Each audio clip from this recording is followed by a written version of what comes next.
Graceland.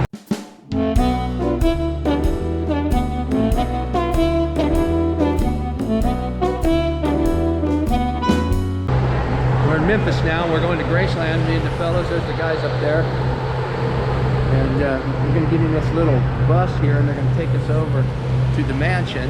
And they give us this handy little iPad right here where you can do something with, and these headphones. So we're headed for Graceland right now. We're going to go walk where Elvis walked. This little bus here.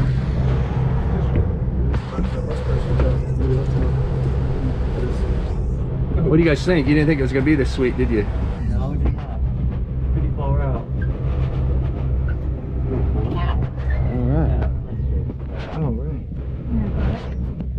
All right, well here we go. As we take this little bus over to the mansion, and then we start the tour.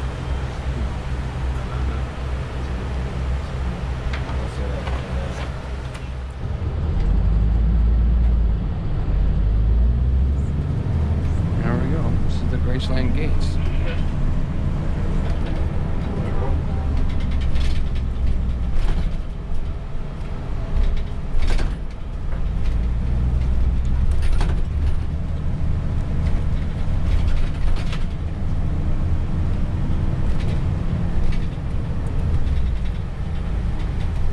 Here it is.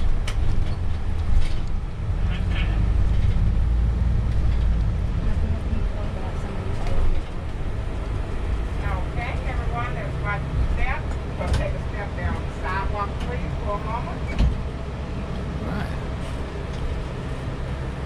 Right, there we are. That's Elvis's front yard right there. Take a step down the sidewalk, please. You know what? You got to go from that rotation to different, two different angles. Yeah. Look, you do it like this. All right, guys, how you high? They do it their head.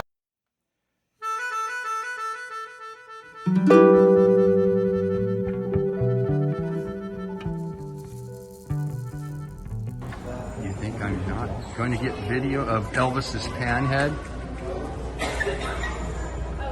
Wow, and we're not supposed to be getting video, but I'm going to take some video right here of Elvis's Panhead. We have to have Elvis's Panhead. Look at this, fantastic. Now, this is Elvis's Volkswagen Super Trike. Man, how cool is that? Man, oh man. I'm not supposed to be getting video here, but I'm doing it anyway. All right. I think Elvis sat right there and rode the trike. How cool is that?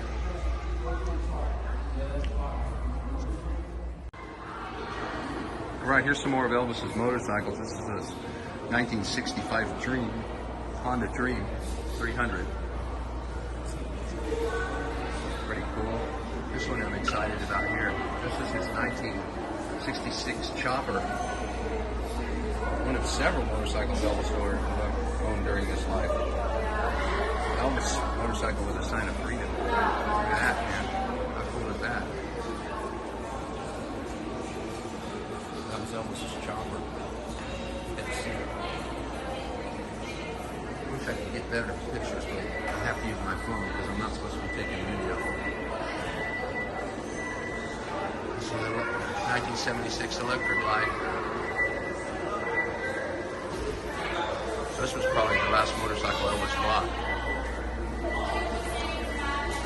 Wow, fantastic.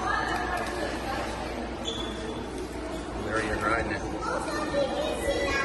Wow, pretty darn cool. Pretty darn cool.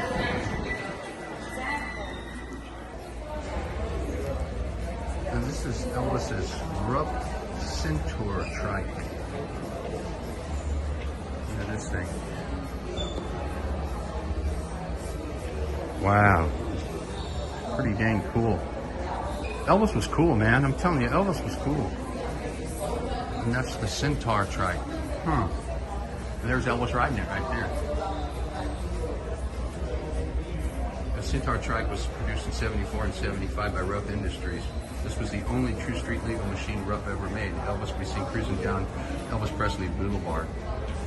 Centaur 4 colors, blah blah blah. 340 cc Kohler 2-cycle oil injection engine. They got 30 miles to the gallon. Oh, pretty cool.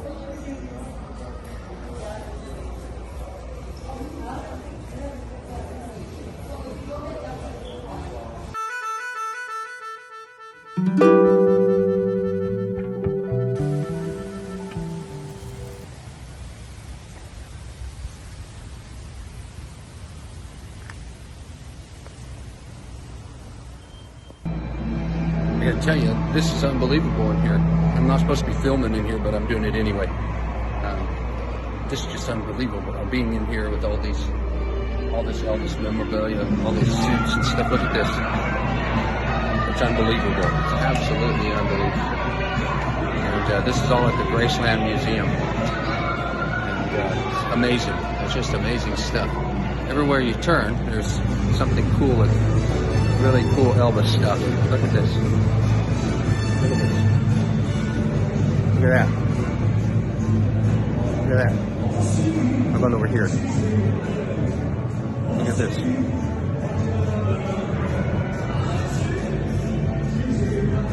Pretty amazing. You didn't know that it was going to be this sweet, did you, Dan?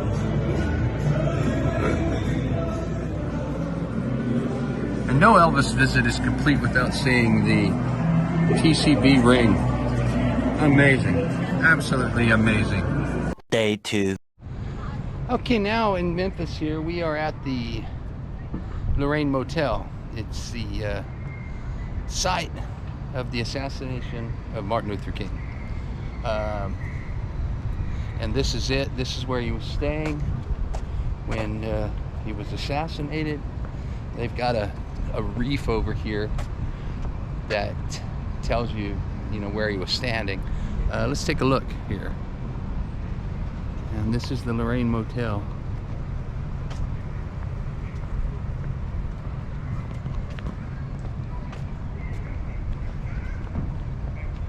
And if you look down here towards the end, you will see that big white reef and a couple of cars out front here, old cars. And we'll go see what the plaque says. But this is the spot right there.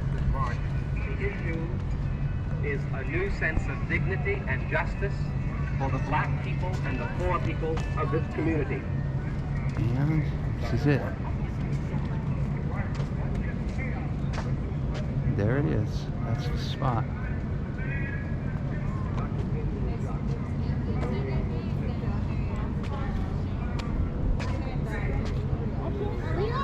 You don't need to see, they just need to see you. Yeah. And this happened on April 4th of 1968. And he was in front of room 306. That's the room right there. And a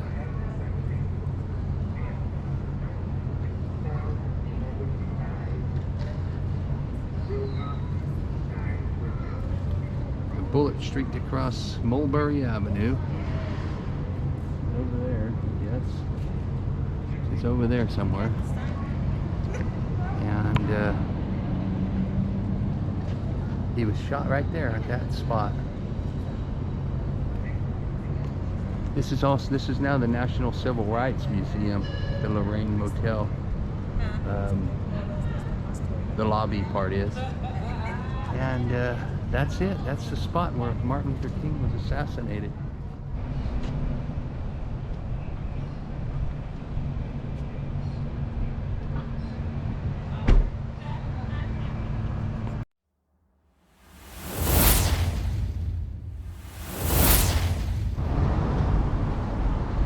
All right, well, the Blues Heart Biker here, and we are in Clarksdale, Mississippi, way down in the Delta. And it's a sweltering day today. It feels like it's about 70% humidity and it's about 90 degrees.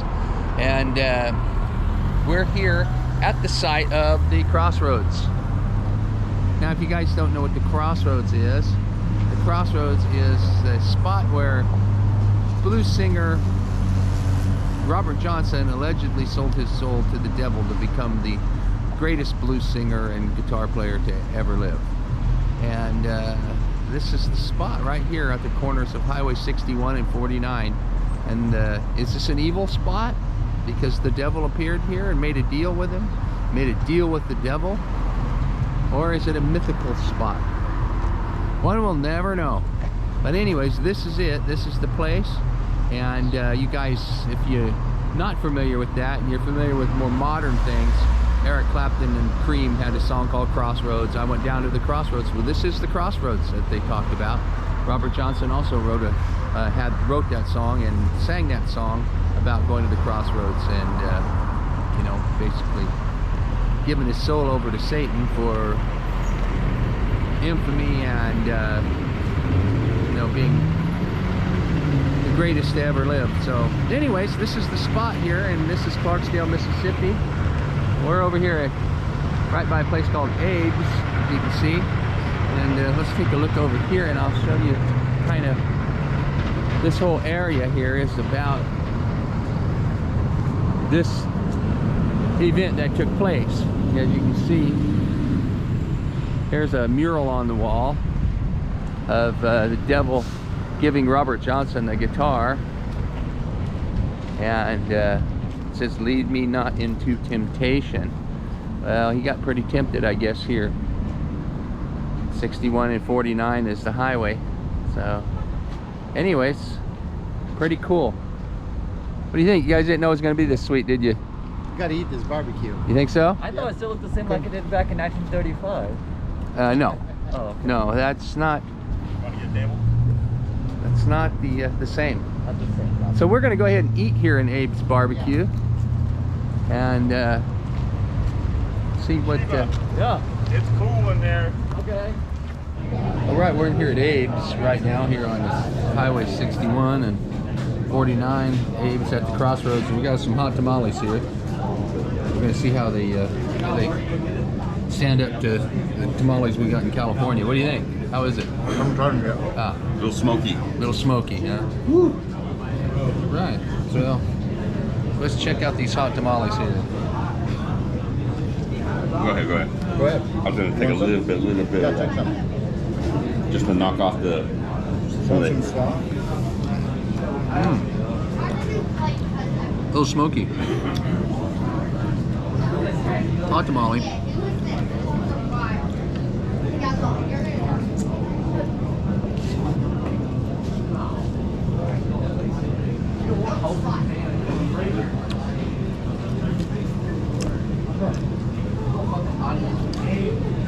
Yeah, pretty cool. Not too bad. Very small. Anyways, we'll wait for the main.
Days later.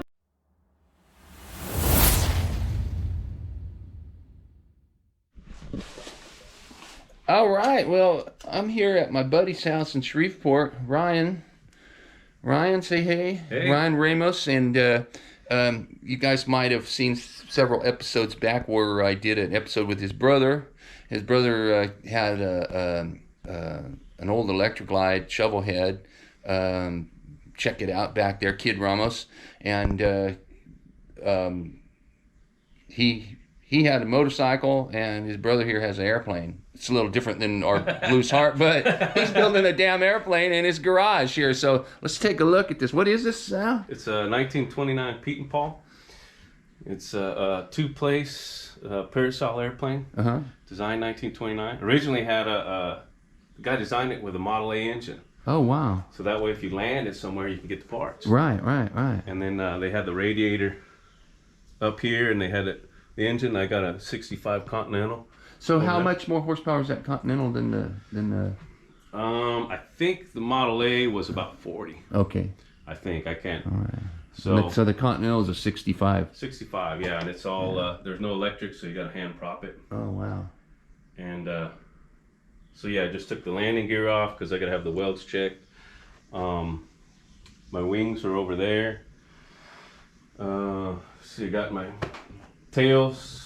So you know how to cover all this and everything, huh? Yeah, I did. I covered and primed all the tail there. Wow. It's got, Wow. Yeah. Now you fly this from the back, right? yes. Yeah. Yeah. So then got all my instruments and everything.